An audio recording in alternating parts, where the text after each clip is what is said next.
खूनी दुल्हन। आरती और विकास अपने माँ बाप के साथ दिल्ली में रहते हैं। जर्नलिस्ट होने की वजह से विकास को बहुत बार काम के लिए देर रात तक ऑफिस में रहना पड़ता है, जिस पर ज्यादातर आरती जागकर उसका इंतजार करती रहती है। इसी तरह एक रात आरती विकास का इंतजार करते हुए घर की बालकनी में खड़ी होती है।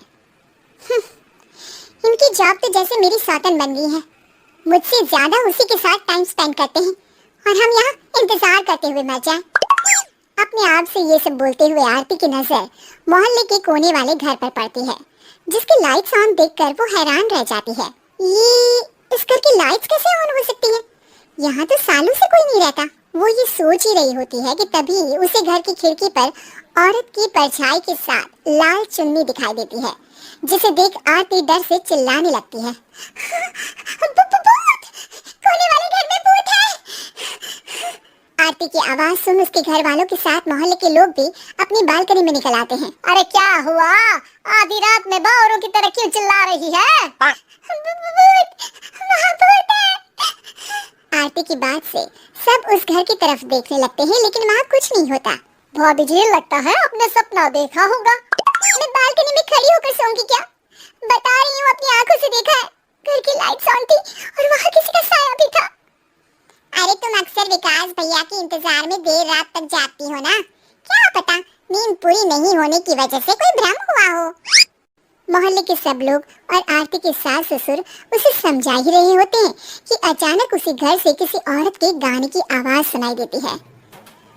आजा ओ मेरे प्रियतम, आजा। आवाज सुन सब हैरानी और कंफ्यूजन से उस घर की तरफ देखने लगते हैं कि तभी उन्हें लाल जोड़े में औरत का साया वहां दिखता है, जिसे देख पूरा मोहल्ला सत्ते में आ जाता है। अरे ये तो कोई दुल्हन है। अरे नहीं नहीं, भूत नहीं है। अरे फिर तो पक्का तेरी दुल्हन है। अरे नहीं नहीं, वो तो मायके गई है। हाँ तो है, पहले इससे निपट ले, बाद में इस पर डिस्कशन कर लेना। बड़ा भ्रम बोल रहे थे ना, अब फटी ना सबकी। और नहीं नहीं, मैं किसी से नहीं डरता भाभी जी। भूत जैसा कुछ नहीं होता। या तो इस घर के मालिक यहाँ आ गए हैं, या फिर किसी ने खाली घर देख कर कब्जा कर लिया है। हमें वहाँ जाकर देखना चाहिए। बात में लॉजिक मानकर सब बाहर इकट्ठा हो जाते हैं कि तभी विकास भी वहाँ पहुँच जाता है। क्या बात है? इतनी रात को पूरा मोहल्ला यहाँ कैसे? भूतिया दुल्हन की वजह से? क्या तुम्हारे अलावा भी कोई दुल्हन भूतिया हो सकती है? इस भूतनी का किस्सा निपटने दो, फिर तुम्हें अपनी भूतनी दिखाती हूँ।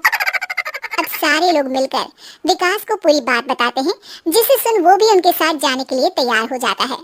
जिसके बाद वो सब डरते हुए उस घर के सामने जाकर खड़े हो जाते हैं। तुम सब यहीं रुको, मैं अंदर जाता हूँ। अकेले जाओगे? अरे नहीं नहीं, आप सबकी नकली भूतनी भी तो होगी ना मेरे साथ।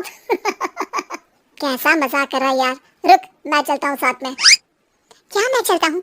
ये क्या गोवा घूमने जा रहे हैं जो मैं भी साथ चलता हूँ? कहीं नहीं जाओगे तुम, यहीं मेरे पास खड़े रहो। बहू सिचुएशन समझो। हाँ, घर जाकर सुना लेना। हे भगवान, मम्मी तुम किसकी मम्मी हो? ओह, इन्हें सब कुछ अभी करना है क्या? नहीं, यहाँ पंचायत बिठा देते हैं आपके परिवार के लिए। इस पर मामला शांत करके अब वो लोग इधर उधर से घर के अंदर झांकने की कोशिश करते हैं। उन्हें घर के अंदर लाल जोड़ा, सिंदूर और मंगलसूत्र के साथ चारों तरफ खून बिखरा हुआ दिखता है। इसे देखकर सबकी हवाइयां उड़ जाती है। भाई ये सब क्या है? अब तो मुझे भी डर लग रहा है। आ गए मरने, अब तुम्हें मुझसे कौन बचाएगा? उस नजारे के साथ सोने पर सुहागे की तरह भूतनी की आवाज सुन वो सब तुरंत वहाँ से भाग खड़े होते हैं। ये सब क्या था? अब हम क्या करेंगे? हमारे मोहल्ले में भूतनी आ गई जो सबको मारना चाहती है। ओ भाभी जी, मैं फिर बोल रहा हूँ, भूतनी जैसा कुछ नहीं होता। मुझे तो पक्का यकीन है कि यहाँ किसी गलत इंसान ने गलत काम करने के लिए कब्जा कर लिया है और लोगों को घर से दूर रखने के लिए ये सब कर रहा है। तुम इतने यकीन के साथ कैसे बोल सकते हो? फिल्मों में ऐसे ही तो दिखाते हैं। हे भगवान, ये फिल्म नहीं, ये रियल लाइफ है। हमें शांति से कुछ सोचना चाहिए। सब हमारे घर चलो। सब आरती के घर में इकट्ठा हो जाते हैं। रात भर आधी नींद और बिल्कुल ना चल रहे दिमाग के साथ सब सॉल्यूशन सोचने की बहुत कोशिश करते हैं, लेकिन कुछ नहीं होता। इसी तरह सुबह हो जाती है। ऐसे कोई भी उपाय नहीं निकलेगा। सब पूरी रात के थके हुए हैं, घर जाओ, थोड़ा आराम कर, फ्रेश होकर फिर आ जाना, उसके बाद सोचते हैं कुछ। डरे सहमे लोग जैसे ही अपने घर जाने लगते हैं, तभी विकास को उस घर में कोई हरकत नजर आती है, जिस पर वो किसी को कुछ बताए बिना चुपचाप वहां पहुंच जाता है और कुछ देर बाद घर आकर सबको दोबारा इकट्ठा कर उस घर के पीछे वाले खिड़की पर ले जाता है। विकास क्या खेल लगा रखा है, ये कोई मजाक नहीं है। वही तो, मजाक नहीं, बहुत बड़ा मजाक है। अंदर देखो। जैसे ही सब उस खिड़की से अंदर देखते हैं तो उनकी आंखें खुली की खुली रह जाती है। मूवी की शूटिंग।